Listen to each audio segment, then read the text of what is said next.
discovers the truth of his reincarnation during the fight versus Vali. Equipped with the boosted gear and the blood of his ancestor Kenshin, watch as Issei fights his way to high class. Issei inveigled Issei harem. Disclaimer: I do not own any rights towards HSDXD and Bleach. Chapter 1. The truth learnt. Vali, you are with the Chaos Brigade. Issei shouted in anger at Vali, Lucifer, the host of Divine Dividing and this generation White Dragon Emperor. Indeed, I am my rival, he replied calmly from under his balance breaker, but literally everyone could feel his grin. But to be honest, I am disappointed my rival is weak and was duped, he said cryptically. Issei however ignored his words. He had a lot of people to protect, with Rias and the others being among the foremost. Remember Issei, you can only go into balance breaker for a limited amount of time, Azazel reminded. Issei simply nodded at that before making a note to thank him later for the bracelet he gave to him. Although he was pretty calm despite losing an arm. Welsh Dragon Overbooststerbalnace breaker. The boosted gear roared. Issei was then covered in his incomplete balance breaker form for the very second time. The first time was at the Razor's wedding to save Rias. You are going down, Vali, Issei roared as he charged at Vali at very high speeds. Come my rival, don't disappoint me, he replied as tone calm as ever, and it frankly angered Issei, who couldn't understand just how Vali could he be so calm. Boost. Issei lunged at Vali with his fist cocked back. Vali however waited until the last second before his fist reacted and contacted with my face. The blow was deflected by Issei's helmet as he continued attacking. Soon however Issei felt a sharp drain on his power as Albion called out. Divide. Boost. Diedrich called almost immediately as Issei felt his energy return before I decked Vali in the gut. He replied by headbutting Issei, sending him reeling before following up with an uppercut to Issei's chin. His barrage did not stop as he promptly followed up with more attacks. He then kneed Issei in the chest before he decked him in the face, sending Issei flying backwards towards the ground. Issei landed flat on his ass right in front of Rias and the others. He then grit his teeth in frustration before getting up. How weak, you were just an average student before and now you are the Red Dragon Emperor, but you still disappoint me, Vali spoke with clear disdain in his voice. You have point there, Vali? Issei snapped back at his rival. Yeah, I want you to get stronger, but it seems your master isn't suitable, Vali calmly replied. What did you say about Rias? Issei roared as Rias and the others watched on with concern. Maybe I should kill one of your friends, then you will fight better, Vali said calmly as he hovered in the air. He summoned 2 balls of blue energy before he launched them at Asia. Issei reacted immediately, boost, and jumped in front of Asia, taking the blow for her. Issei, Rias and Asia shouted out in concern as I was launched backwards several meters. Don't worry Rias, I won't disappoint you, Issei said proudly as he staggered to his feet. A smile of proudness and concern graced her lips, but it was all the motivation I needed. Boost. Boost. Diedrich called out as Issei roared. Let's do this, Diedrich, before charging straight at Vali. Good, you still have some fight, Vali said with amusement in his voice. As he stood waiting to receive my attack, Issei grinned at that he had Vali right where I wanted him. As Issei got close he struck his left arm out, and shouted, Ascalon. As he said that the dragon-slaying blade extended from the gauntlet. Issei could practically see Vali's eyes widen as he jumped back, dodging the sword. But Issei didn't let up and pressed his advantage. Vali managed to dodge 3 strikes before Issei got him with the 4th, sending him flying into the ground. However, was still standing, but his balance breaker was down. Vali wore a cocky grin that had several emotions in it. Joy and excitement being the most prominent of the bunch. So you are not completely weak, Vali said as he wiped some blood calmly from his mouth, his divine dividing still present on his back. It's still not over though, Vali replied with a grin. Vanishing Dragon Balance Breaker. What? Issei spoke in astonishment, as Vali could still activate his balance breaker. The fight does not end until one of us is dead or unable to continue fighting. This is how dragons battle, Diedrich chimed in. Vali then charged at Issei, who was caught off guard before a punch to his face knocked him back into his senses. A divide promptly followed. Issei could feel my power drain and grit his teeth as he tried to survive through Vali's barrage of attacks. Trying to counter-attack was useless as he kept pushing before he knocked me backwards with a roundhouse kick to the face. I landed with a solid thud in front of Rias and the others. Issei. Rias screamed with concern, as she tried running over to Issei but was stopped by Sirzex, who said, Rias. Their power has reached the point where they will vaporize anything in the vicinity. But he needs me, she shouted with concern. Issei in response grit his teeth. He knew that he could not fail her now. Don't worry about me, I will be sure to defeat him, Issei told her with determination lacing his voice. His tone made her smile. The trust you put in her is endearing, dear rival, Vali said in a sarcastic tone as he watched the interaction with a malicious look. Don't insult Rias, Issei shouted back as he defended his one true love interest. If only you knew the truth, rival, Vali spoke cryptically as if he was about to reveal a major secret. What truth? What are you talking about? Issei screamed in confusion. The fact that your master has only been using you, she doesn't care about you, she even let you die to get your power, Vali informed Issei while staring at Rias. No, she hasn't been using me. I choose to fight for her, Issei said as he disregarded Vali's words. And what do you get for your fighting? You have been near death, injured, and what do you get? Her word of thank and a pat, Vali said with venom lacing his voice. He couldn't understand. Don't insult her, Issei roared, using his anger to propel him forward. Issei cocked his fist back, but Vali easily dodged the attack and head-butted Issei, destroying his helmet and exposing his face. Issei's eyes gazed back at Vali's serious yellow ones as he held him by the neck of his armor. She let you suffer. She knew Yuma was going to kill you and she sat by and waited for you to die, Vali told Issei the truth. Issei paused for a few seconds and started thinking. Unknown to many, Issei was an intelligent person. He himself had a few questions regarding his reincarnation. He however put the concern to his think on later list. He then powered up and broke out of Vali's grasp before the two of them started a battle of power. Aren't you going to question your precious master? Vali taunted. Oh, I will, just not now. I need to focus on right now, Issei answered back as D-Drake boosted his power a few times before he threw Vali back before he suddenly entered a trance-like state. Currently the only thing that he could feel was how perfect Ascalon felt in his hand. He could see Vali charging at him, he could vaguely hear the voice of his teammates telling him to dodge, but that was not important. What was important was that he had a blade in his hands. Just as Vali threw his haymaker, Issei lightly turned his head a bit and on pure instinct slashed his sword, which hit Vali's armor and caused it to crack a bit. Everyone was looking on at the scene in shock. Vali was wearing a grin. He was confused by the change in his rival, but he was not one to complain.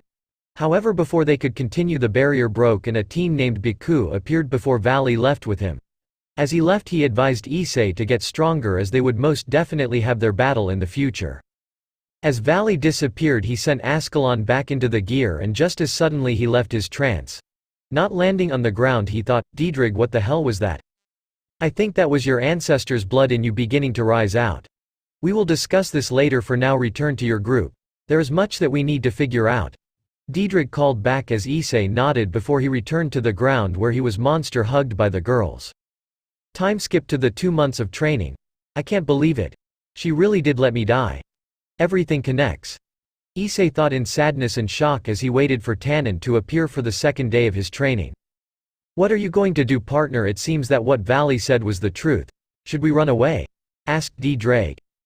No, that'll put a target on my back and I am nowhere near strong enough to protect myself. Not to mention it's only my bond with the occult research club that's affected. I will stay and rise up the ranks, Issei replied back determinedly. As you wish, partner, though I do need to tell you something. I looked at your blood work and DNA and found that you are the descendant of Kenshin, the greatest swordsman the East has ever produced. During the fight with Vali, you unconsciously bought out your latent ability with swords. Now then, that's out of the way, I have a small proposition for you, Diedrich said. Sugoi, I didn't know I had such a great ancestor. I think I will ask mom and dad if they have any old heirlooms. And what proposition are we talking about? Asked Issei. I found a way to turn you into a dragon without you having to deal with the excess energy problem. By doing that, your base stats will skyrocket, giving us a chance to reach higher levels of power, Diedrich said. How? Issei asked in shock. You'll use the magic from your evil pieces as the cost for change. Meaning it will have no detrimental effect on you, D-Drake answered. Let's do it. I don't want to be a pushover anymore. Issei said before he felt searing pain in his chest and passing out. An hour later Tannen appeared, and after Drake's prompt explanation he also began channeling his aura into Issei, helping in the dragonification process. Time skip 1 week. Issei woke up with a groan and was immediately assaulted with multiple sounds and scents. The sudden influx of information caused him to develop a headache which he ignored. It was then that Tannen spoke up and said, "It seems you are awake, how do you feel?" If you ignore the lingering headache I feel amazing. Much more powerful. So might filling me on everything?" Issei answered before asking the million-dollar question. "Why not? Let's start with your composition. You are 60% dragon, 30% devil and 10% human. Your bones are denser, muscles are stronger and more flexible. Your senses are sharper up to the point that your sensory range is as long as several kilometers. Thanks to the transformation your brain can process information much more quickly, almost in nanoseconds. Your magic reserves have gone from non-existent to upper-tier high-class beings. Apart from that you now have a very high, almost godlike affinity for fire. Now for your appearance, you have grown a few inches. Your hair is longer almost up to your shoulders, and lastly your eyes have changed color from brown to emerald green. During the dragonification I managed to bring out your ancestor's blood, making you just as talented as he was in the blade arts. Tannen here has just the styles for you to master." Drake finished feeling very smug at the newly attained strength of his host. "Amazing. How much time do we have left until I need to go back, and what else do I need to work on?" asked Issei. "I have 3 things planned for you. 1 is to help you master your new draconic body. 2 is to get my knights teach you how to use that blade of yours, and finally helping you unlock Balance Breaker. And we have 3 weeks left." Tannen answered thoughtfully. "That's a lot of stuff to cover only in 3 months. Are you sure that it will be enough for us to do all of those things?" Issei asked in a slightly confused manner. "Don't worry about that, partner. Me and Tannen will be creating a time-lapse barrier for you to train in. Basically 1 week outside will be equal to a month inside. So instead of 3 weeks you'll be able to train 3 months, which will be more than ample for you to complete the objective set," Drake answered. "Sugi. Let's go." Issei cheered as his 3 months of torture began. Time skip end of training. "And that's it for your training. Will you go back alone, or should I drop you off back to the estate?" Tannen asked. "I'll go alone, Osan. Can't be dependent on you for everything now, can I?" Issei rhetorically asked. Tannen shook his head in amusement before he flew up towards his territory, leaving Issei, who turned around and flew away towards the Gremory lands. As he flew, Issei eyed his outfit and hair. One was completely torn while the other looked wild and untamed. He decided to honor his ancestor by using the style he used to follow, which included having a battle kimono with his hair tied up in a ponytail. He landed inside the Gremory gates before he started walking towards the courtyard where all of them had been dropped off for their training. He then leaned against a pillar as he waited for the rest of the peerage to appear. A few moments later he felt the presences of both the knights of the group and wordlessly nodded to them in greeting as they came into view. He could tell by their auras alone that they were stronger than they were a month ago. Both Kiba and Zenobia looked at Issei in shock. He was completely different. He was taller, more buff, and most of all his aura just screamed of power. "It seems that your training was very interesting, wasn't it, Aiz-kun?"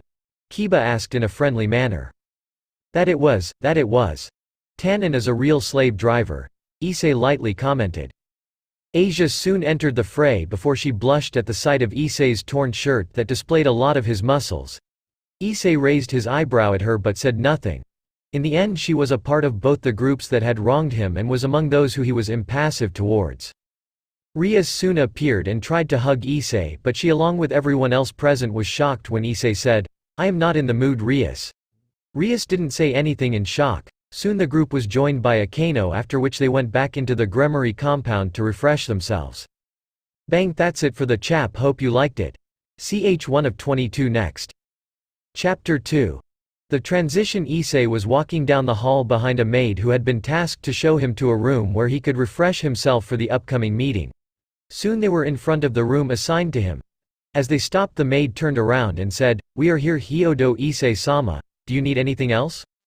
Please call me Eyes, and yes, I could use some battle kimonos and a few ponytails. I would appreciate if you could arrange some of both." Issei replied with a charming smile that made the maid blush red before she quickly nodded and ran off. Issei sighed before he closed his door and proceeded to strip as he entered the bathroom for his shower. Issei groaned blissfully as he entered his hot bath and slid deeper into it, letting the water work its way on the cramps in his body. The effect of the water was too much for Issei and he fell asleep in the tub. A couple of hours later Issei was shaken awake by a stoic Graphia. "What hit me?" Issei groaned out as he woke up. "That would be me, Issei-sama. You fell asleep in the washroom and it's time for the meeting regarding the results of your training," Graphia instructed. "Give me 15, I will join you guys," Issei said with a sigh, making Graphia raise an eyebrow at him. She knew how big a pervert Issei was. To see him not even reacting to her in the bathroom was a strange sight. In fact, it was one that actually demanded looking into. Nodding in response, Graphia left the room. Issei then sighed before he stood up and left the bathroom and wiped his body. He then stopped in front of the mirror and looked at his body and compared it from just a month ago. He could see he was much more buff and had the body of a swimmer, which was made for both power and speed. His face had lost all of its fat and had a very sharp jawline. His now emerald green eyes had a sharp glint to them that he previously did not have. Smirking at his new improvements, he mentally thanked his dragon before moving back into his room. He then proceeded to change his clothes, wearing a regular shirt and trouser. He then lazily walked towards where the rest of the peerage was waiting. "Yo!" He politely greeted the group plus Azazel before taking an empty seat. "Nice of you to join us, Issei. Now let us discuss the results of our month of training. We will start with the king and descend from there," Azazel instructed. "Very well then. As instructed by you, sensei, I spent the month studying tactics along with looking at as many old raiding games as I could. I have many new ideas I wish to try whenever we get a chance to feature in any upcoming raiding games," Rias proudly answered. "Very good. Now your turn, Akano," Azazel said. "I spent the month increasing my magical reserves and broadening my reserves. I added other elemental magic to my arsenal and now have control over fire, wind, water, ice and earth." Akano answered, feeling slightly happy. "What about the task that I assigned you?" asked Azazel. "I have practiced but will only use it as a last resort," Akano answered shortly, clearly not in the mood to be questioned further. Azazel frowned at her response but nodded nonetheless before turning his attention to Asia. He then said, "Now Asia, it's your turn. What did you learn during the training trip?" "Hi. I worked on extending the range of my sacred gear and learnt a couple of defensive barrier spells," Asia answered. "How far can you actually send your healing powers?" Azazel asked as he eyed Issei, who was uncharacteristically quiet.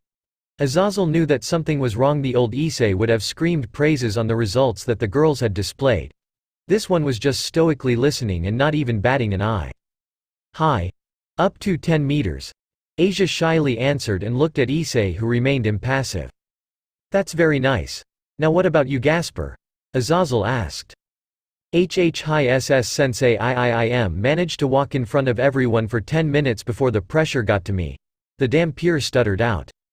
"Very good, Gasper. That's an improvement," Azazel said with an approving nod.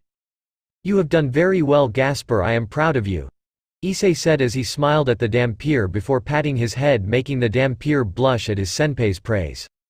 "Arigato, senpei," the Dampier stuttered out. It was at this point that the whole peerage was on red alert. The way he interacted with Gasper showed that he was purposefully ignoring the girls. "Now your turn, Kiba," Azazel said as he tried to speed up the meeting so that he could pull Issei aside and ask him what was wrong. Azazel had already secretly sent a message to Sirzex informing him of the change in Issei's attitude. "I worked on my stamina, my defense. Along with that, I worked on getting my basics to the point of perfection. I also managed to get in a few techniques from my master. All in all, I think it was a very nice training endeavor," Kiba answered, feeling proud of the results of his training. "Great work. I can already tell that you are at least a level above from 1 month ago. I think so far you have shown the highest amount of improvement," Azazel praised, making the whole peerage smile for their princely knight. The only one with no emotion on his face was Issei, something that surprised the group once again, since Issei did call Kiba his brother at one point. "Now you, Xenovia," Azazel said as he pointed towards the exiled Excorice turned devil. "I think it went well. My control over Durandal has gone up by a couple of notches and now I don't need to rely on its aura for everything," Xenovia answered. "That's a big improvement," If you added control to your raw power, it's the way to go, Azazel answered. You have definitely improved, Xenovia, I can tell from your aura. It much more controlled than from 1 month ago. Well done. Issei praised her with a smile, earning raised eyebrows and looks of slight disbelief from the faces of the other girls in the ORC. Alright, now it's your turn, Kaneko, Azazel hastily said, keen to avoid any uprising. It was fine. The Nekosho answered in monotone, clearly not willing to discuss her training in front of everyone. Oh.K then. Finally, that leaves you, Issei. How did your training go? Asked Azazel. I'd say it went well. I was able to collect my thoughts and learn a few truths. Along with that, I have activated my balance breaker and can use it for 2 weeks in a row, Issei said to Azazel with a small grin. Amazing. Your progress indeed does stand out the most. Alright, that's it for the meeting. All of you can go back to doing what you want to do. Issei, I want you to stay back, there are several things that we need to discuss, Azazel said. What do you want to talk to my dear pawn about? Rias asked with narrowed eyes, making Issei roll his eyes at her. Isn't it obvious, Rias-sama?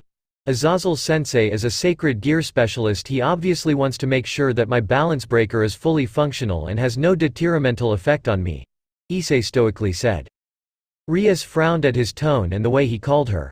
It was way too impersonal from the pervert from before. She however nodded, nonetheless keen on finding out the cause of the change in behavior from her pawn. With that, everyone except Issei and Azazel left. When they were gone, Issei turned to Azazel and lazily said, so what do you want to talk about, sensei? I'll be blunt. I want to know, why are you treating most of your teammates in such a cold manner? Azazel asked in his usual carefree tone. I don't really think that the way I behave towards them is of any concern as long as I perform the duties that are required of me, Issei replied with a small shrug of his shoulders. And what about your massive upgrade in power? I know for a fact that even with Tannen's training, getting a time limit of 2 weeks for your balance breaker is near impossible. So how did you do it? Azazel asked, this time with a slightly serious voice.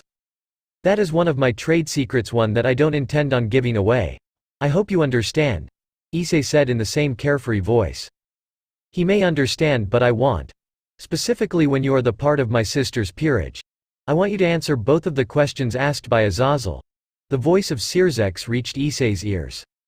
Turning around, he found himself under the scrutinizing gaze of Sirzex. He shivered slightly when he felt the pressure being exerted by Sirzex. Sighing softly, Issei scratched the back of his head and asked, what do you want to know first? Your power up, if you will, Sirzex said as he folded his hands. Fine, then you need to promise not to share it with anyone else, Issei said. That is fair enough, Sirzex said with Azazel nodding along. Since I was only 30% devil, I had D-Drake convert 60 of the remaining 70% of my body into that of a dragon's. Because of that change, my base stats all rose from non-existent to upper tier high class. And then with Tannen's training it only increased. Balance breaker came along in the last week and I stayed in it for as long as possible to extend the time limit I can stay in it. That was my trade secret. You happy now? Issei asked with a huff as he finished his explanation. While it is feasible, how did you avoid any mutations? Asked Azazel. Oh, Tannen-osan helped me in training with draconic aura. I can regulate my aura on a subconscious level to release my draconic features or to hide them like I have now. Apart from that, there were no complications or mutations since D-Drake used the magic of one pawn piece as the price for the change, and Tannen-osan helped with the whole transformation process.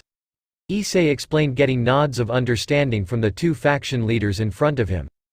Anything else you have to mention in your training trip? I have a right to know as your faction leader, Sirzex asked with a smile. I'll tell you, Ni-sama, but you need to promise not to tell Rias-sama about it. I am keeping it as a trump card for myself, Issei said. Alright, but you will need to explain why you don't want Rias to know, Sirzex said, getting a nod from Issei. During training it took about a week for the dragonification process to complete itself. During it, D-Drake discovered that I am the ancestor of Rurouni Kenshin and he bought out my latent talent in swordsmanship. Tannen-osan then created a time-lapse barrier where 1 week became 1 month. In that barrier I mastered my draconic abilities in the first month, then moved to mastering Ascalon with Tannen-osan's knights for the second, before mastering my balance breaker in the 3rd month. After that I came back here, Issei said, getting nods from both Sirzex and Azazel. Well, we will have to thank Tannen for the great training session he put you through. Now why don't you want to share all this information with Rias? She is your master after all. Azazel asked. It's pretty simple, I don't trust her or the other members of Occult Research Club, Issei shortly answered. And why not you fought quiet valiantly for her name before what changed? Azazel asked as Sirzex listened on with an interested look on his face. Because what Vali said was true. She did let me die at the hands of Rainier, so that she could revive me as a loyal piece, Issei said. How do you know that? For all we know Vali said that to mess with your team dynamics, Sirzex asked. Tell me Ni-sama, is it possible for a high-class devil to not know about the happenings in their territory? Issei asked. No, they do know everything that happens. Sirzex slowly answered, not liking where this conversation was going. Then how can Rias-sama claim to not know about the fallen angels in her territory? Added to the fact she had her familiar give me her summoning paper. She knew exactly what the rogue fallen angels were planning and let them do it so that she could have me as a piece. Issei answered, making Sirzex bow his head in shame, as he knew what Issei had said was indeed true. He never knew that his sweet little sister would be capable of doing something this heinous. I can see why you don't trust Rias, but what about the others? Asked Azazel. Diedrich told me that he had sensed both Kaneko and Kiba following me. That shows that the whole group was in on the plan, which is why I can't trust them anymore, Issei explained. What about Asia? Asked Azazel. I have nothing against her. But since my mind is now several times sharper, I find her annoying, Issei said with a shrug. That's all well and good. What do you plan on doing in the future? Are you a threat to us? Sirzex asked in his leader mode. I plan on rising through the ranks and becoming a high-class devil. I will perform all the tasks required of me as a devil of the Gremory family. I will perform requests and fight in raiding games. However, any and all the promises I made about protecting them are off the table. I won't go out of the way to protect them anymore. Also, there won't be any chance of having a romantic relationship with any of the orc girls, Issei said, making both the leaders in front of him nod in understanding. Truth be told, both of them were expecting a lot more. In comparison to their expectations, Issei asked for literally nothing. While they knew that their sister, goddaughters would be saddened at losing their love interest, it was for the greater good. Well, the only thing I can say is that I am deeply sorry, Issei. I never expected my little Ria-tan to do something so evil. Is there anything I can do to make it up to you? Sirzex asked. Well, nothing immediately comes to mind. How about I give you a rain check and then cash in that favor when I need it? Issei said as both the leaders nodded before disappearing into their magic circles. Bang, that's it for the chap, hope you liked it. Previous ch2 of 22 next. Chapter 3. Loki Arc P1. Issei was dressed up in a red battle kimono as he waited for Tannen to arrive and escort both the Seatree and Gremory peerages to the venue for the young devils meeting. Soon he heard multiple footsteps coming towards him. When the footsteps came to a stop, Issei opened his eyes to find the blushing faces of the orc girls. Issei on the other remained stoic and only nodded his head in greetings. Rias frowned at the lack of emotion shown by Issei and made a small yet seductive pose and said, "How do I look, eyes?" "You look beautiful as usual, Rias-sama," Issei answered in a normal voice. Era Issei, don't only compliment Bucko, it makes the rest of us jealous," Akeno said as she moved up to Issei. "The rest of you look just as beautiful, senpai," Issei answered as he shook Akeno of him and moved to lean against the wall. Issei's eyes then found Gasper, who was dressed up in female party wear. "Gasper, you are cross-dressing again?" Issei asked with a sigh. "Hi, I feel comfortable in clothes like this," the Dampier shyly said. "Whatever you need, grow out of this habit, little bro," Issei said before silence reigned within the group. The girls were awkwardly looking at Issei, who stood with his eyes closed, seemingly aloof to his surroundings. More footsteps invaded the silence, signaling the arrival of the Seatree peerage. The first person to speak was Sona, who said, "It's good to see you, Rias. Is he your new piece?" she asked as she pointed at Issei. "It's nice to see you to Rias, and that's Issei, not a new pawn piece," Rias said with a sigh. Issei had grown to be very attractive and she was bummed out that he wasn't even showing her a quarter of the usual attention that he normally did. She however decided to talk to him and find out the reasons for his attitude when this was done. "Ah, I see, forgive me. I wasn't able to recognize him because of the massive changes he has shown," Sona said with a nod. Saji then walked up to Issei and said, "How did you get like this, Hyodo, tell me? I trained and seriously trained at that. Why don't you try to do the same?" Issei asked back, making his fellow pawn quiet down. The rest of the group wasn't surprised and just put it off as the usual banter between the two pawns. "Say, Hyodo, have you made any progress with your king?" Saji asked perversely. "Nothing noteworthy, you?" asked Issei with mild interest. "Nothing. Kaichu is way too strict and it's a very hard process to get closer to her," Saji said with a sigh. "I see, well, good luck," Issei said, making his fellow pawn smile. "Thanks to you too," Saji said, making Issei sigh as he said, "I don't need luck specifically when I am not even chasing after her anymore," Issei said quietly. "What do you mean?" Saji shouted out, getting curious looks from the others around the duo. However, before anyone could reply, a loud thud was heard signaling the arrival of Tannen. The peerages shrugged before all of them walked out to greet the retired Dragon King. As they walked, Saji continuously glared at Issei, with Issei completely ignoring him. Soon they were greeted by Tannen, who said, "Greetings Rias Dono, you are looking lovely as usual. Same for you Sona Dono, you look beautiful. Thank you for the compliment as well as for escorting us to the meeting venue," Rias said with Sona nodding along. "It's of no consequence. We will be flying there. I have a barrier around us so you won't worry about the air messing up your hair or clothes," Tannen said as he pointed to his fellow dragons. Rias and Sona nodded in thanks before mounting the dragons.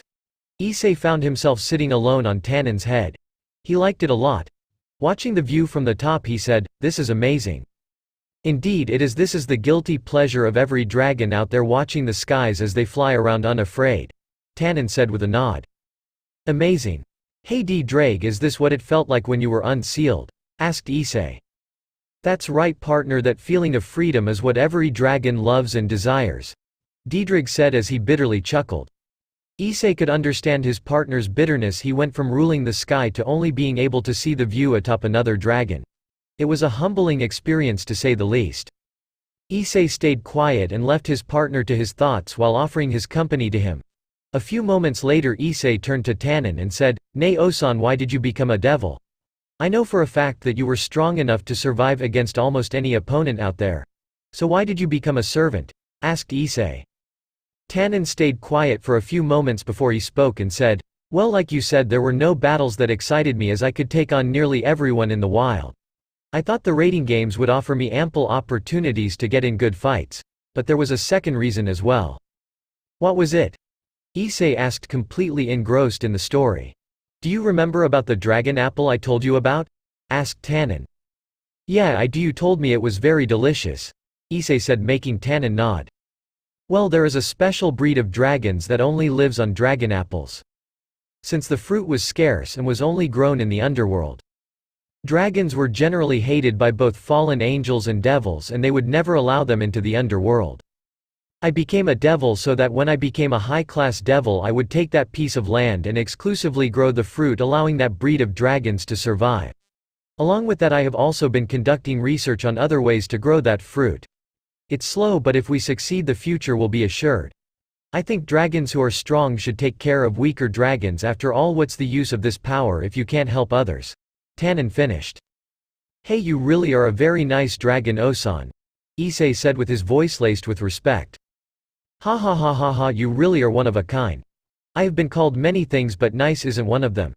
In that case I can say you are a kind red dragon emperor," Tannen said with a laugh. "Hey, thanks Osan. Say, you know what, I will let you experiment on my territory when I become a high-class devil," Issei said with a nod. "You will really let me do that?" Tannen asked with a little shock.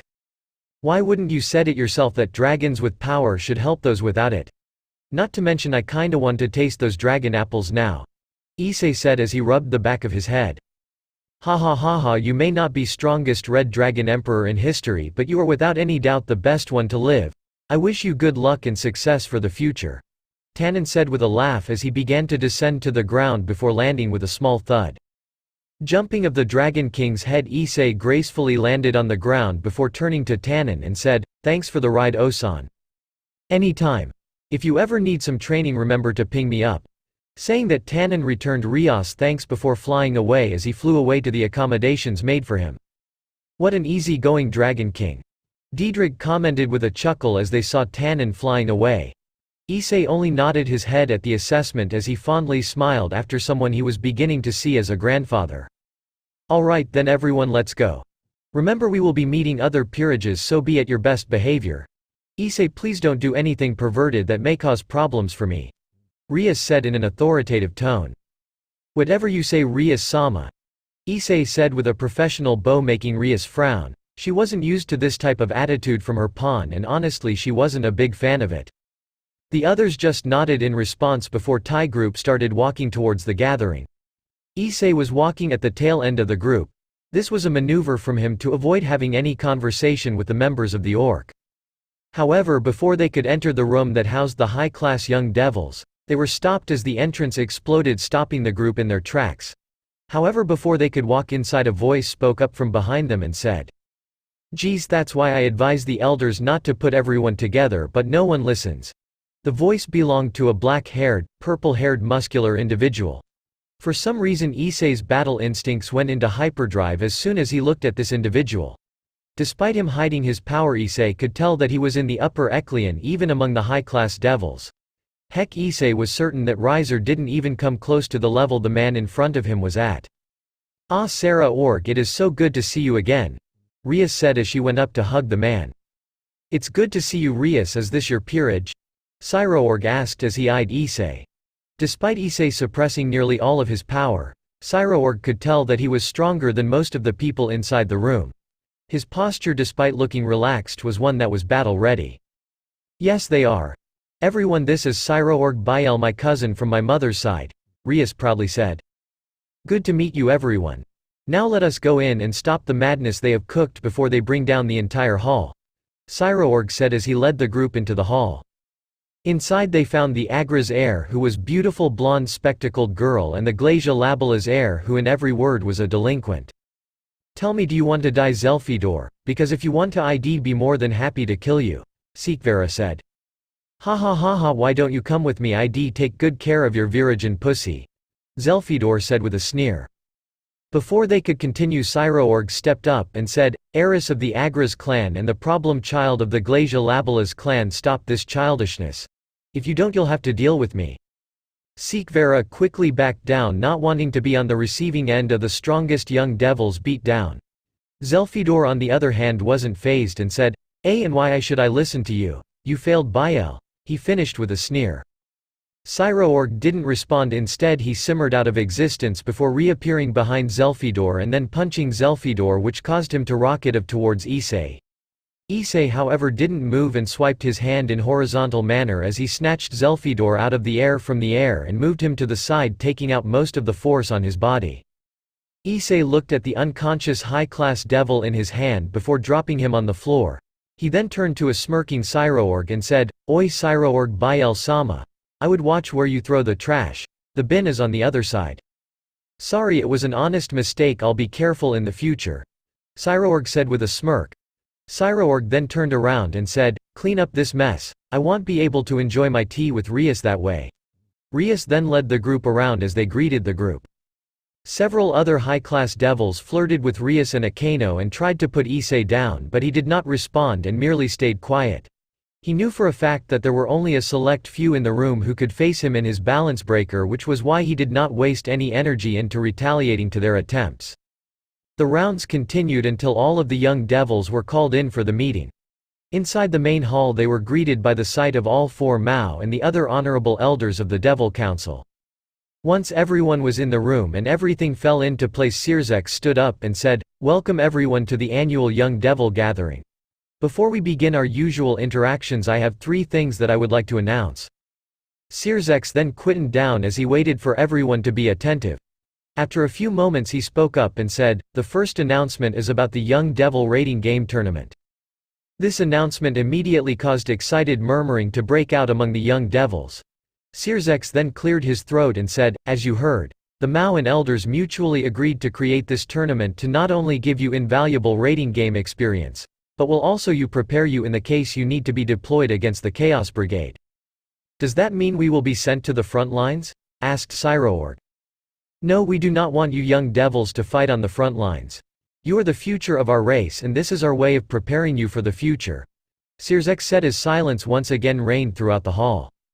The second announcement is about the 5 supernovas, Sirzex continued. The 5 supernovas, what's that? Asked Sona. That is the title made for the 5 young devils with the most promising peerages and potential. They are ones who train their peerages rather than trading pieces if someone falls behind. They are Rias Gremory, Sona Citri, Cyroorg Biel, Zelfidor Glasia Labelas, and Diadera Isthorith. Please step forward, Sirzex said as the 5 aforementioned young devils all stepped forward. Please tell us your dreams and aspirations for the future, Sirzex instructed. I want to become the future rating game champion and have the strongest peerage in the underworld, Rias said, making the elders smile. It was a lofty but nonetheless an admirable goal.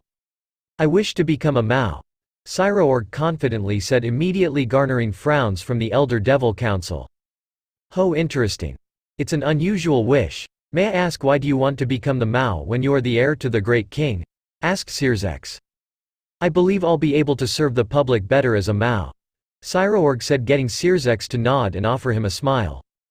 I want to explore the world and expand the devil's influence into new areas, Zelfdor said, getting approving nods from the elders. I wish to open a rating game school for low-class devils, Sona loudly and confidently said. Her answer prompted laughter to break out among the elders who made fun of her dream.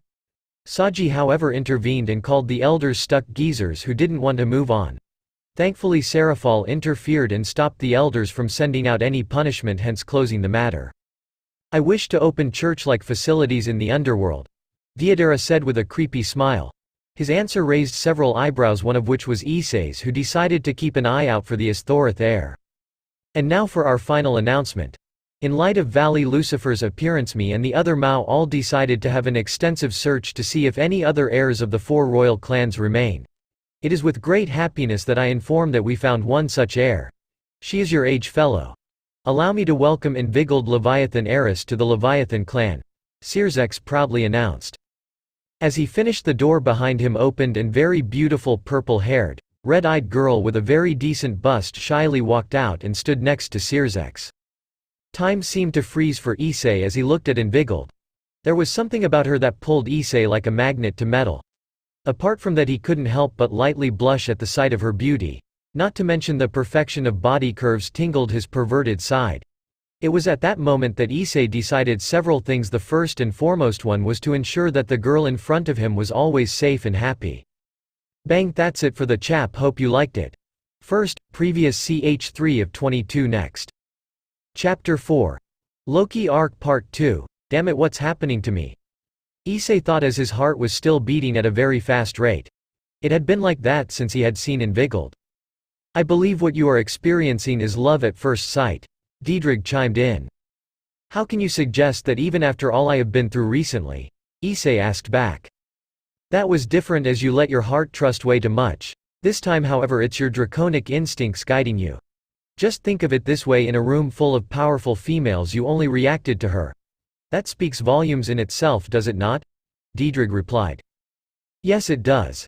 Alright then, I am going to go talk to her. Issei thought back and started to slowly move towards Invigiled. However, as he started walking he suddenly started feeling incredibly anxious and stopped. Arg, I don't believe this. I died, came back, fought a high-class devil and won, survived against a cadre-level fallen angel, drew against the strongest white dragon emperor and survived a months of hellish training under a freaking dragon king, and I am feeling shy to talk to a girl. Come on, it's not even funny. I can literally beat 80% of the young devils here, yet I am scared of talking to a girl.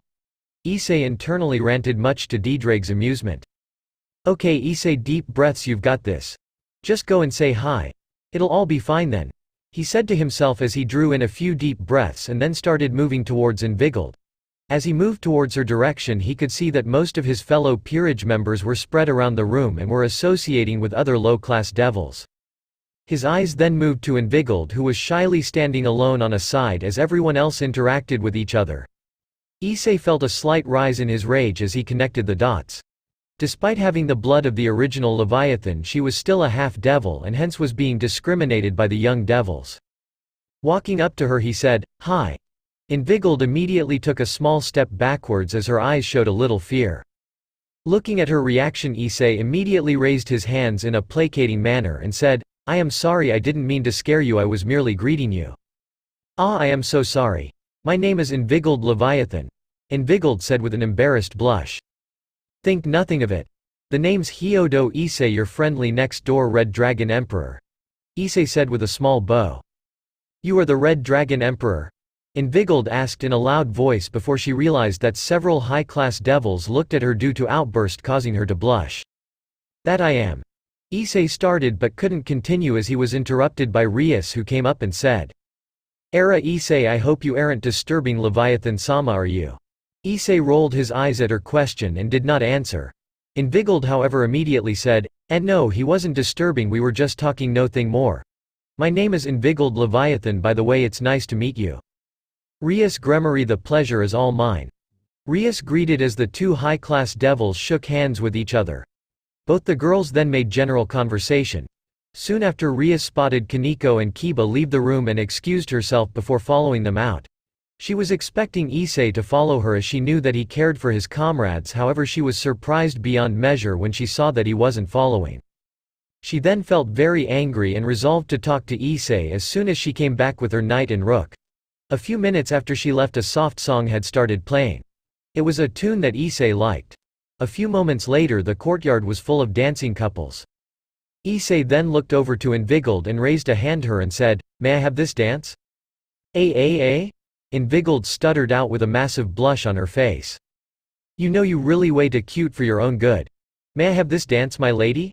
asked Issei with a small bow and chuckle. Ivilt just took his hand and muttered, "Baka." Issei then led her to the dance floor before he placed her hand on his shoulder, while taking hold of her other hand. He then placed his free hand on her slender waist before the duo began dancing.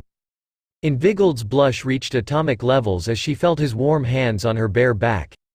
Issei on the other hand had a serene look on his face while his inside pervert was cheering at the feeling of Ivigild's soft body. "So how am I a baka?" Issei playfully asked the blushing girl as the duo danced in the center of the room, garnering looks of interest. The Sirzek smirked and was glad that someone had opened up to the new princess. He did mentally note to make sure not to let the elders interfere with this new couple.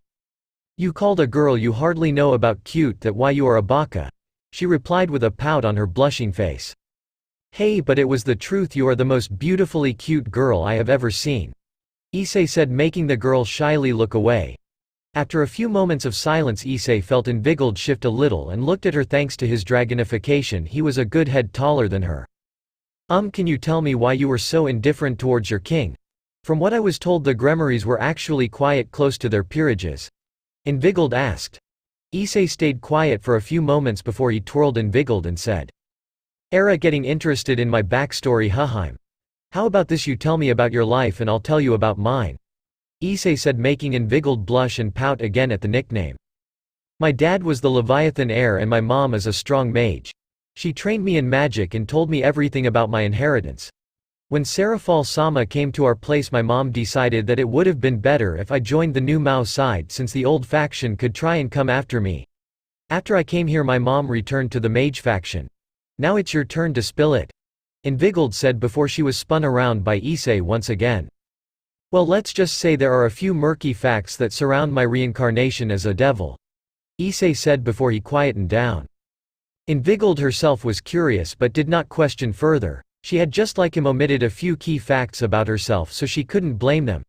Invigiled then felt a little uneasy as she could practically taste the lust that was coming of some of the other high-class devils that eyed her as she and Issei danced.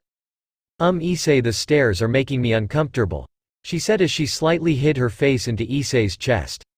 Issei in response looked over to the guys staring at her and glared at them before his eyes morphed and became slitted. The high-class devils then began to sweat slightly as they could see the visage of a ginormous red celestial dragon from behind Issei. They then turned and walked away, dropping the stairs. Issei then turned to his partner and said, "Is that better, Heim?" Invigiled looked up and around the room and was slightly shocked to see that nearly all of the onlookers were now doing something else. "How did you do that?" Invigiled asked with a tilt of a head. "You know I won't be able to resist myself if you keep on being so cute.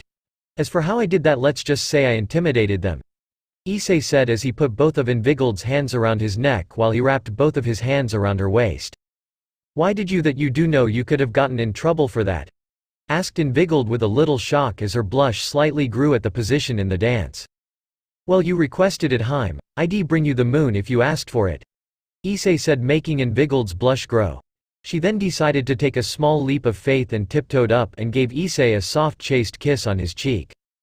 It was Issei's turn to blush for a moment, after which he warmly smiled and looked towards Ivilt, who had an atomic blush on her face and was looking everywhere except towards him. "You know, if that's the award I get every time I compliment you, I think I'll do it more oftenly," Issei said with a warm look. However, before Invigold could reply, there was a loud crash and Loki was seen floating in the center of the room as he directly looked over towards Odin. Issei pulled Invigold behind him and stepped back as he readied Ascalon. He then pushed Invigold to a safe place and was about to step in to help the mouse, but was stopped when a soft hand held his. Looking back, he saw Invigold looking at him with worry evident in her eyes. He warmly smiled before kissing her hand and nodding at her. He looked back at Loki, who had just fired a strong magic attack at Odin and the Mao. Issei then jumped before intercepting the attack midair and cut it down with multiple fast-paced slashes from Ascalon. His action garnered looks of shock from the young devils around the room, while the Maos and gods showed looks of interest. "Very interesting, you were able to cut down my attack with swordsmanship alone. That speaks volumes of your skill. What's your name?" asked Loki. "Hyodo Issei.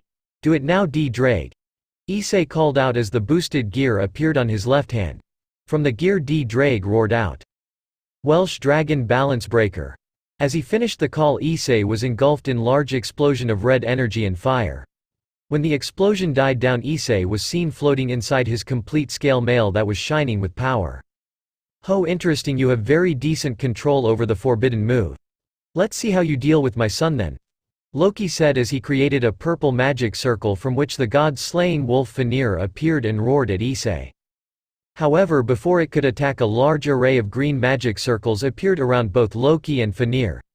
Loki looked around in shock before he looked at Ajuka as he disappeared into the green magic circle. "How long will that seal hold him?" Odin asked as he looked over to Ajuka. "Considering Locust's strength, I'd say it gives us around 2 days at least," Ajuka answered with a small frown. "Well, that at least gives us more than enough time to plan a response," Sirzek said. "Perhaps I can be of assistance." A voice rang out, which was followed by a bright white light that was soon revealed as Vali's Balance Breaker. Issei sensed the Maos slightly raise their auras and raised his armored arm as he said, "Relax, he isn't here to cause trouble, trust me on this one." The Maos relaxed a bit. Issei was several leagues ahead of his old level and could without a doubt handle the White Dragon Emperor. "Fancy seeing you here, Vali, already here for a rematch." Issei spoke through his scale mail, though you could literally hear the smirk on his lips. "As tempting as that sounds, I am here to discuss a proposition with you," Vali said in a very similar tone to the one Issei used. "What proposition are we talking about here?" asked Issei. "Me and my team will assist you and any other fighter the Alliance sends to fight Loki. I am curious to see how well Red and White fight when they join forces," Vali said, getting looks of shock from around the room. "Ha ha ha ha, you sure know how to spice up a party, Vali.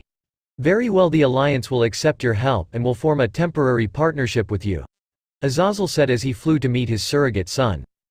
"That's good to hear.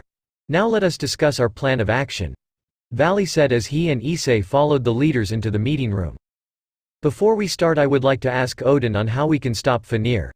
Killing Loki will take too long and Fenrir will be a pain," Vali said as he leaned against a wall. "Fenrir can be controlled if you have something that can break the magical hold that Loki has on him. As for Loki, I can send the Mjolnir for you guys to use and seal him," Odin said, getting nods of acknowledgement from the people around the room. "That should work. A member of my team has just the thing to work Fenrir with, and for Loki it seems me and Hyodo Issei will have to pound him in until Mjolnir arrives," Vali said, getting a few nods and chuckles from around the room. "Now then, we need to decide who is going to face Loki. So far we have Vali and his team along with me. Who else are you going to be sending?" Issei asked. "Now that is a tricky part. Locust's attack was unprecedented and not one orchestrated by the Chaos Brigade.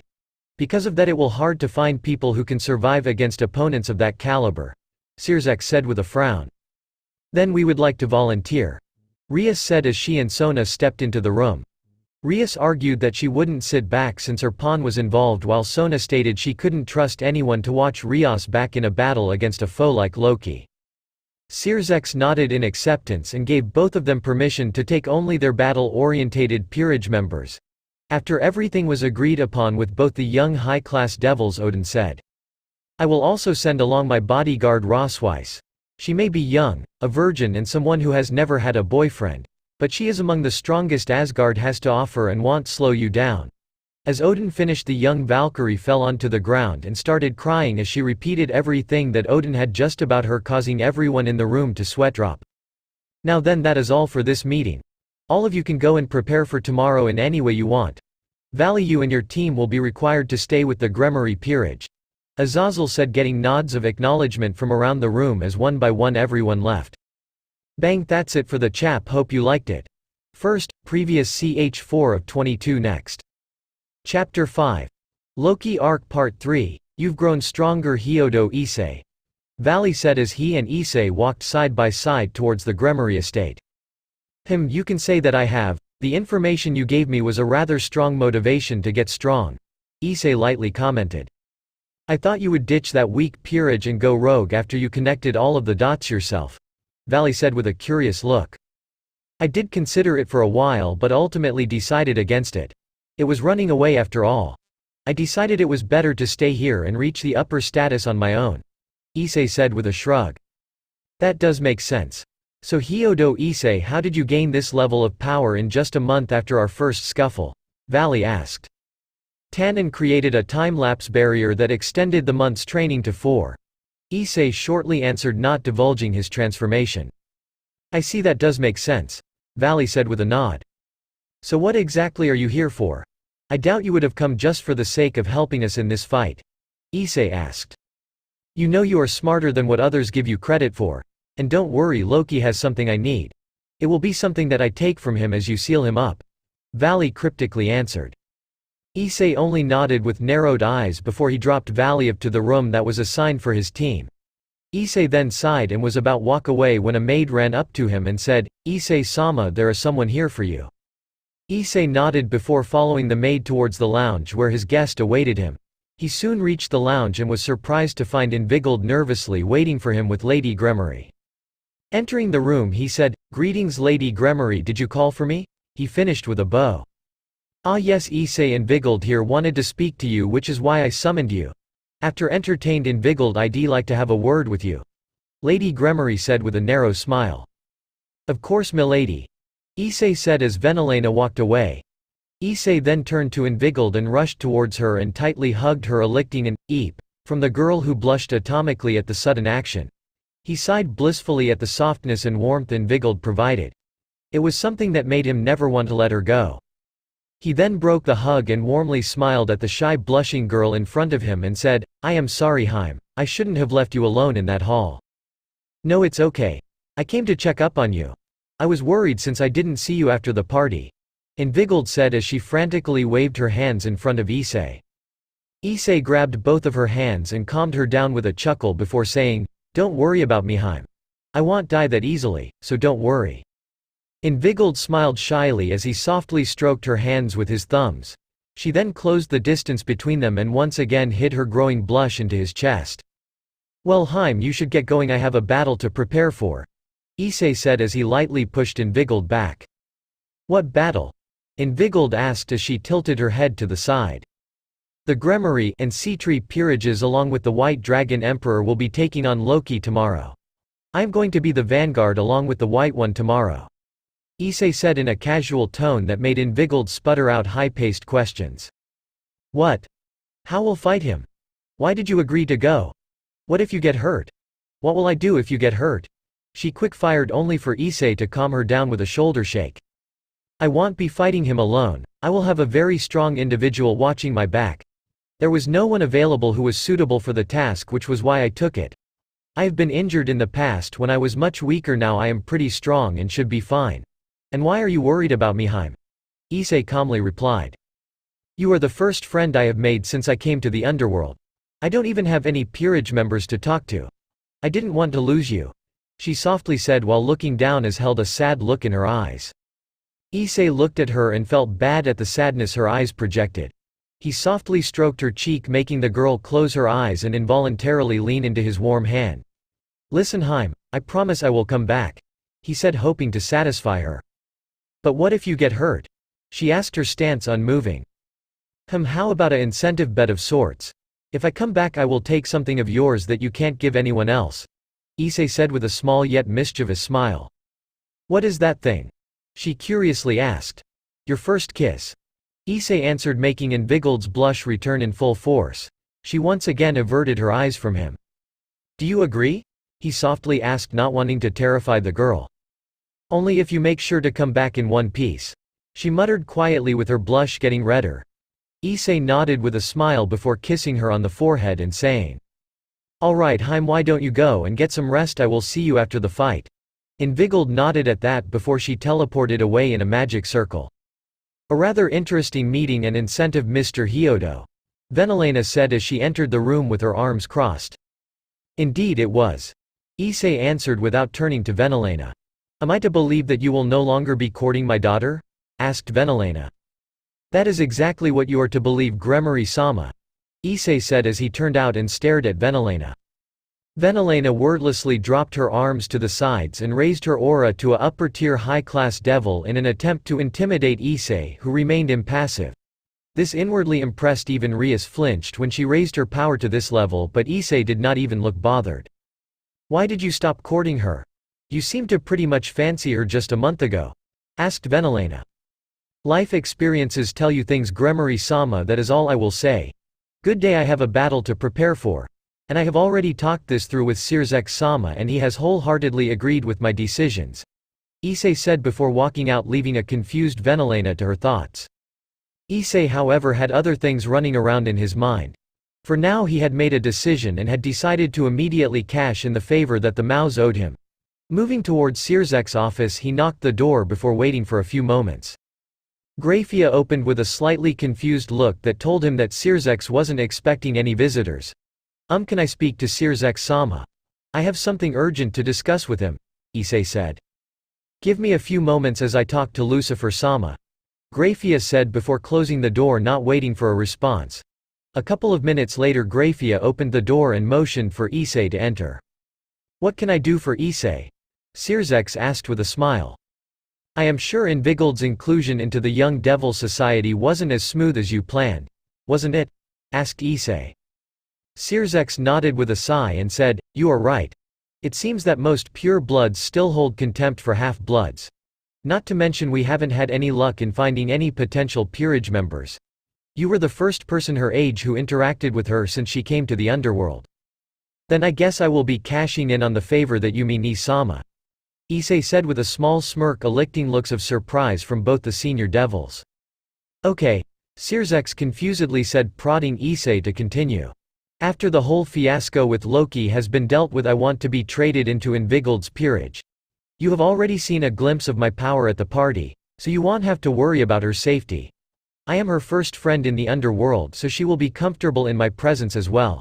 It's a win-win situation for all parties involved," Issei said before quietening down and waiting for Sirzek to continue. "Wait a minute, Issei-sama. What about Rias?" Grafia stoically demanded. "What about her?" Issei asked in a casually aloof manner. His attitude made even the stoic Grafia lose her cool, and she was about to snarl when Sirzek raised his arm to quieten her. "All right, Issei, I will get everything ready for your trading. Though you should know Invigold will more or less make you her queen, and you will have a lot more responsibilities. You will have to be her sword, shield, her most trusted companion and more," Sirzek said. "I know and I am prepared for it," Issei stated. "But Zex, what about Rias? You can't be considering this, you know how she feels about him," Grafia hissed, this time forgetting her role as the maid and becoming the Lucifer matriarch. "He was owed a favor from me and I will keep my promise. That is final. You may go, Issei, I will handle any of the repercussions that may arise," Sirzek said in an authoritative voice, silencing Grafia. Issei nodded in thanks before leaving the room. Once he left, Grafia waited for a few moments before her eyes blazed in fury and she turned to Sirzek, who was impassively adopting a thinking pose. Sears X freaking Grimoire, what in the world are you trying to pull, separating your sister from her love interest? She growled. No need to be concerned, what's done is done. Sears X placated impassively. Not concerned. Not concerned. Do you have any idea how Rias will fare with this? She shouted. I have thought of all the ramifications and will handle them as such, Sears X said with a dismissive wave of his hand. Stop dismissing everything. I already lost a sibling, why are you doing the same? She angrily asked. For Lucifer's sake, Graphia, she let the poor boy die. Sears X shouted with a snap that finally shut Graphia, who was now looking at Sears X with a shocked look on her face. After a few minutes of tense silence, Graphia schooled her features, bringing back her ice maid persona, and said exactly one word: elaborate. Sears X sighed, knowing that this discovery won't be let of without an explanation, and then began explaining each and everything that Issei had told him and Azazel. In the end, even Graphia had her head in her hands with a horrified expression on her face. And that was why I owed him the favor. Issei is worth more than Rias, and his happiness and loyalty both are closely linked. We need a heavenly dragon on our side. Not to mention it leaves me a bad taste in my mouth leaving him in her peerage, specifically after knowing what she did to him, Sears X tiredly said. Does she know? Graphia asked in a low voice. That he knows and that he'll soon be out of her hands? Asked Sears X, to which he only received a nod from his wife and queen. No, she doesn't, and I'd rather deal with one major temper tantrum than many small ones. To which Graphia only nodded in acceptance and understanding, knowing exactly how stubborn Rias could be. So what's the other reason you're agreeing to send Issei into Invigold's peerage? From what I gathered, he was more than willing to work for a high-class position within Rias's peerage, Graphia asked. They love each other. It's love at first sight. I could tell from the look in Issei's eyes. They held the same look that I had when I first met you. Completely entranced. Invigold feels the same way given the interaction, but she hasn't realized it. It will give them a good chance to be together and be happy, Sears X answered. Well, I do admit they do make a cute couple. Graphia lightly commented, the tension that was in the room finally being broken. That they do. For now, let us prepare for the upcoming shitstorm that will soon hit us, Sears X tiredly said before yelping a bit as Graphia smacked him on the head. What was that for? Sears X cried out indignantly. For swearing. It is unbecoming for a Mao to swear, Graphia stoically answered, though her eyes shone with mirth. Scene break. Issei walked back to his room and entered it with a sigh. He contemplated the upcoming battle and knew it was going to be his hardest test yet.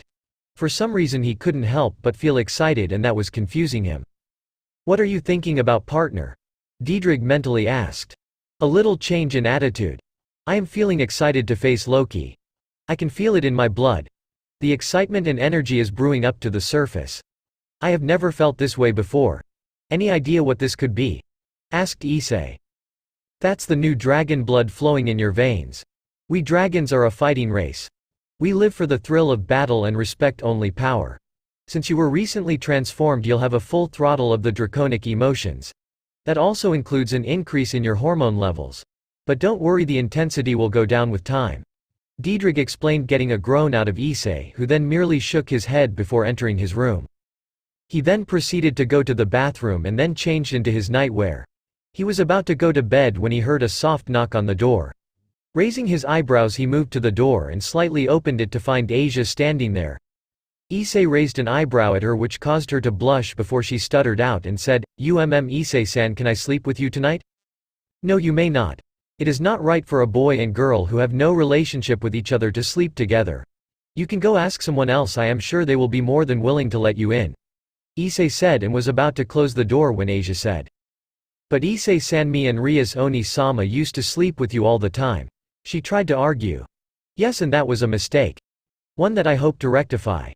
Issei said before closing the door and promptly locking it. He was not going back to them, that was something he would make sure of. Bang, that's it for the chap, hope you liked. First, previous ch5 of 22 next.